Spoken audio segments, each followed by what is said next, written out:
goal of this lecture is, I will say this space CAB. We all of us know CAB means set of all continuous function defined on AB. In this space, I will define different type of sequence of function and I will check how this is convergent uniformly or not. Okay?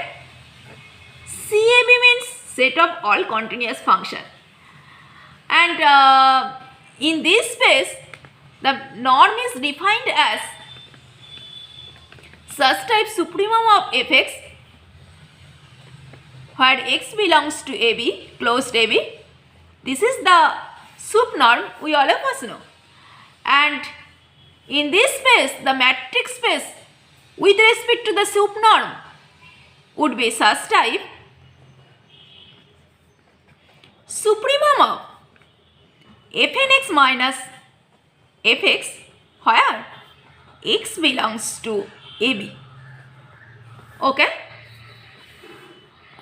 This is our defined metric space and defined norm in this space. We all of us know. In my previous video of metric space, I will define this metric space elaborately. But at first I will hardly recommend you, if you don't see my previous video on metric space in this space, at first see this video, then today's video would be so easy. We all of us know, in this space sequence of function converges uniformly. Sequence of function in CAB converges uniformly when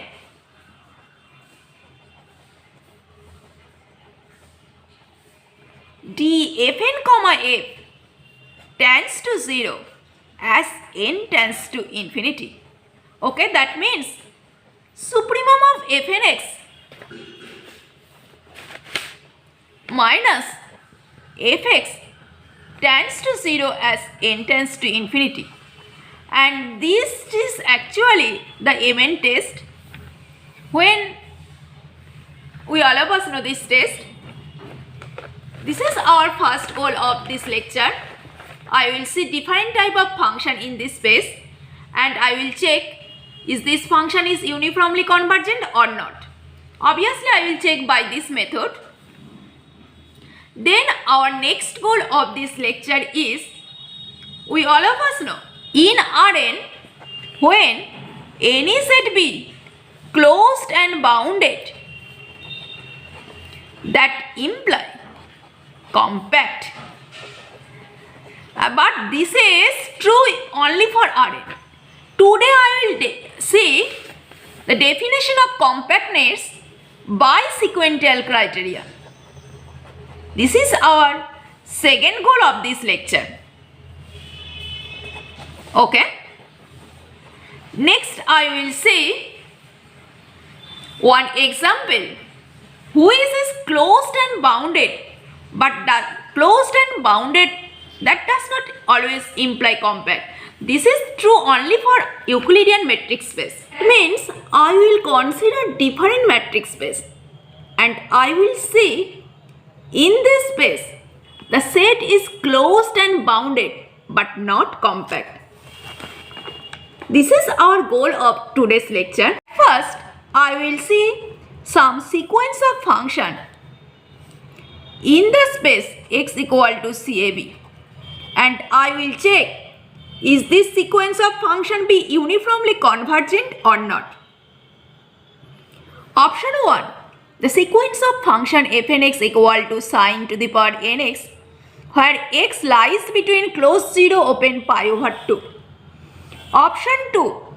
fnx equal to x to the power n over n plus 1 when x lies between closed 0 open 1.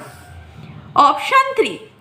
fnx equal to 1 over 1 plus x minus n whole square where x lies between minus infinity to 0. Option 4. fnx equal to 1 over 1 plus x minus n whole square, where x lies between open interval 0 to infinity. A first sequence of function given f(n)x equal to sin to the power nx, where x belongs to close 0 to pi over 2. At first we have to check the pointwise convergent. Here notice f(n)x tends to 0 when x lies between close 0 open pi over 2. And at the point x equal to pi over 2, fn pi over 2 sin to the power n pi over 2 equal to 1. So, fnx tends to 0 when x lies between close 0 open pi over 2. And at the point x equal to pi over 2, fnx equal to 1. Have you understood this convergency? That means this sequence of function pointwise convergent to discontinuous function 1 0 and 1 when x belongs to close 0 open pi over 2 and 1 when x equal to pi over 2. Have you understood this concept? So, obviously this sequence of function f(n)x, since this is converges to discontinuous function, so obviously this sequence of function f(n)x cannot be uniform convergent on the interval close 0 open pi over 2. Have you understood this concept? Okay. Option 1 is a wrong option.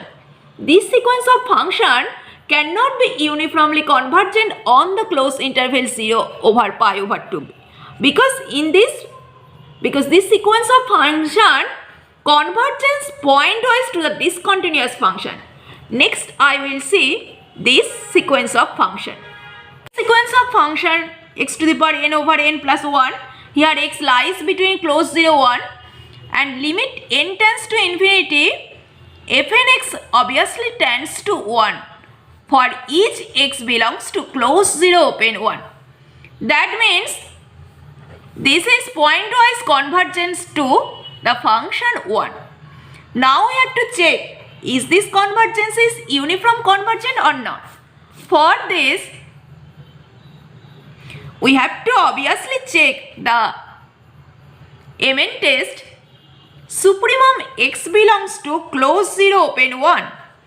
Absolute value of fnx minus fx. Okay. Now put the value. Supremum x belongs to close 0 open 1. X to the power n over n plus 1 minus 1. Okay. And this value is equal to supremum x belongs to close 0 open 1. X to the power n over n. And this value, this supremum value is obviously 1 over n. And obviously 1 over n tends to 0 as n tends to infinity. Have you understood this concept? That means obviously this sequence of function be uniform convergent on this interval. Now I will see our third option is the right option, and third option given fnx equal to 1 over 1 plus x minus n whole square.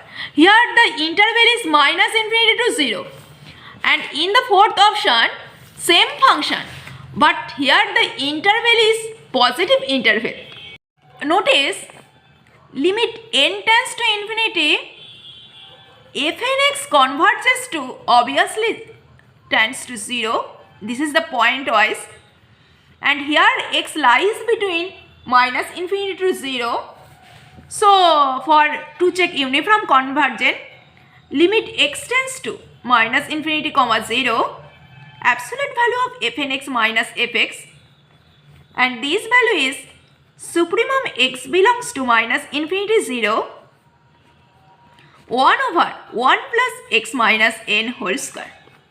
Okay, and this supremum value is actually 1 over 1 plus n square, because here the sequence of function is decreasing sequence of function, but since the value is negative, so supremum value exists, at the n point 0. So this is equal to 1 over 1 plus n square. Have you understood? I hope my all viewers have understood this process. And as n tends to infinity, obviously this sequence of function tends to 0. Okay. In the fourth option, since x lies between, in the positive part, means x lies between open interval 0 infinity. So, infinity. So, when the value of x is n, then there exists point of discontinuity, because f(n)x equal to tends to 1 when x equal to n, and otherwise obviously f(n)x would be tends to 0. So, when x lies between this interval, so there exists obviously has a point of discontinuity. So the function f(n)x not be uniform convergent. Okay? Have you understood? Okay. That means option 3 is a right option, but option 4 is a wrong option. I hope my all viewers have understood this question clearly. Okay? Well. Now I will say another example. Here the sequence of function denoted as gn(x) equal to 0 when x equal to 0, and when x lies between 0 to 1 over n, then the value is n, and 1 over n2 less than equal to when x lies between 1 over n to 1, then the value is 0.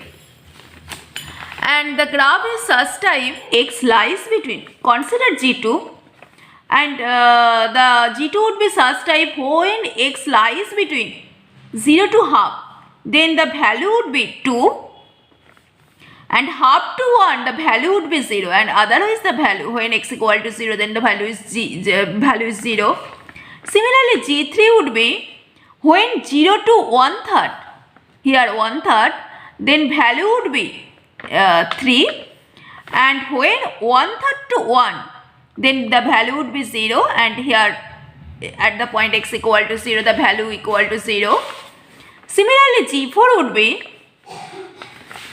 when 0 to 1/4, then the value would be 4, and when x equal to 0, then the value is 0, and when 1/4 to 1, then the value would be 0. Similarly G5, G6, G7. I hope my all viewers have understood the picture. Notice the graph. Obviously this sequence of function gn(x) converges to the function gx equal to 0 pointwise. And why this sequence of function converges pointwise to 0 function, I hope my all viewers have understood this is clearly, because in my previous video I have discussed this part, why gn converges to 0 elaborately. So again I will highly recommend you, if you don't see my previous video of sequence of function, at first see the previous video of sequence of function, then today's concept would be so easy. Check, is this convergence is uniform convergence? When x equal to 1 over n, then obviously gn 1 over n equal to capital N when small n less than equal to capital N, and 0 when n strictly greater than capital N. Obviously, supremum x belongs to closed interval 0, 1, gnx minus gx, the value would be obviously small n, where n greater than equal to 1. So, since this value is equal to n, so obviously this convergence is not uniform convergence. Have you understood this concept? I hope my all viewers have understood this concept clearly. Now I will say our next goal of this lecture. Compact set. In my previous video I have seen the definition of compact set and example Heine-Borel theorem based on open cover. But today I will see the definition of compact set as a sequence. I had seen in my previous video a subset S whose content R be compact when its every open cover has a finite subcover. But today's lecture is I will see compactness by the idea of the sequence. And the definition as a sequence is, we say a subset S whose content R is compact if for all sequence an which is n equal to 1 to infinity whose content the subset S, if there exists a subsequence ank such that limit k tends to infinity ank equal to L and this limit content on the subset S, then we can tell this subset is said to be compact set. That means a subset in R is compact if there exists a sequence and in this sequence has a subsequence which converges one limit point, and if this limit point contain this subset, then we can tell the set is compact. I will prove the Henny-Borel theorem by the sequential criteria. I had seen in R every subset is compact when this subset is closed and bounded, and the proof is such type. Consider the subset as a S. Now I will say the set is closed and bounded. Consider X is limit point of the set S. Since I have considered X is limit point of the set S, so by definition, obviously there exists a sequence which contain this subset S such that since X is limit point such that limit n tends to infinity an equal to X, that means the sequence converges to the limit point X. By definition of compactness, obviously since the set is compact, so obviously this sequence has a trivial subsequence which converges to this limit point, and obviously this limit point always contain on the set S, and since the limit point contain the subset S, so obviously the set S is closed. Have you understood the proof? How we have to prove the bisequential criteria? OA. Now consider the subset S is unbounded. Then obviously since the subset S is unbounded, that means by definition there exists a sequence Bn where n equal to 1 to infinity such that absolute value of Bn strictly greater than n, and this is true for all n belongs to natural number. Okay, that means that imply here every subsequence Bnk is unbounded. Okay, by the definition since I have considered the set S is unbounded, but I have considered the set is compact. Compact means always there exists a subsequence which has a limit which converts to the limit point, and this limit point also belongs to the set. But since every subsequence I have got unbounded, then that implies every subsequence does not converge. Therefore, our assumption is a wrong assumption.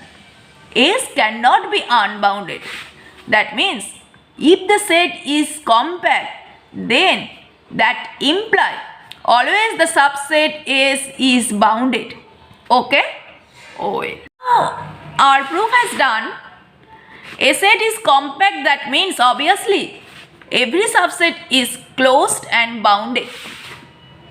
Now I will say A closed and bounded subset in R always compact. Suppose the subset S is closed and bounded. Also contain, there exists a sequence An which contain the subset S. Since I have considered the subset S is bounded, that means by definition there exists a M belongs to real number such that obviously since S is bounded, then S contain the open interval minus M to M, and since I have considered there exists a sequence which contain S, that means this sequence obviously contain S which contain minus M to M, and from this expression we can tell absolute value of An strictly less than M. This is true for all n belongs to natural number. Then obviously that implies the sequence An is a bounded sequence. And recall the Bolzano-Weierstrass theorem. By Bolzano-Weierstrass theorem, we can tell every bounded sequence has a convergent subsequence. By Bolzano-Weierstrass theorem, we can tell it has a convergent subsequence. Consider this subsequence as a Ank. Since it has a convergent subsequence, so obviously Ank tends to the x, and obviously x be the limit point of the subset S, and since the subset S is closed, so obviously x, this limit point contain the subset S. By the definition of closeness we can tell. So here I have considered one arbitrary sequence which contain the subset S, and then I have got one convergent subsequence, and this limit of this convergent subsequence contain this subset. We all of us know this is the definition of compactness. A set S is compact if there exists an arbitrary sequence which contain the subset S, and obviously there exists a subsequence such that this subsequence converges to L, the limit point, and this limit point also contain the subset S. Then we can tell the subset S is compact. And here also I have proved this part. So obviously the subset S is compact. I hope my all viewers have understood the concept of compactness, how we have to prove by sequential criteria. Okay? Well, now I will see this concept closed and bounded. It is not enough to prove compact. This is only true in the Euclidean matrix space. If we consider the space as C0K means set of all continuous where K is compact set, then obviously in this matrix space consider sup naught means supremum of all function where x belongs to this K, this subset. Consider this sup naught in this matrix space. Consider such collection of function Fn where 0 in the interval minus 1 less than equal to x less than equal to 0, nx in the interval 0 less than equal to x less than equal to 1 over n, and 1 in the interval 1 over n less than equal to x less than equal to 1. That means the picture would be such type of function. Here 1, and notice obviously the function Fn converges to 0 when x lies between minus x less than equal to x less than equal to 0, and otherwise the value would be 1. Okay? I hope my all viewers have understood this portion.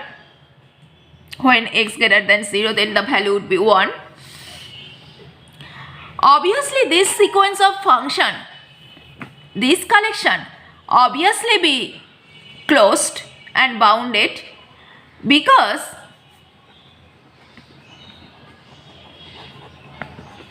here F mean collection of Fn such that norm of Fn less than equal to A1. So obviously this set is bounded and also closed because here the f function is, here fx is 0 and 1, which is actually discrete point. So in discrete set itself always be closed. So this is obviously closed, but since f is not continuous, so there does not exist any convergent subsequence. Have you understood this process? That means the set is closed and bounded, but the set is not compact. So that means to prove compactness, closed and bounded, this is not enough.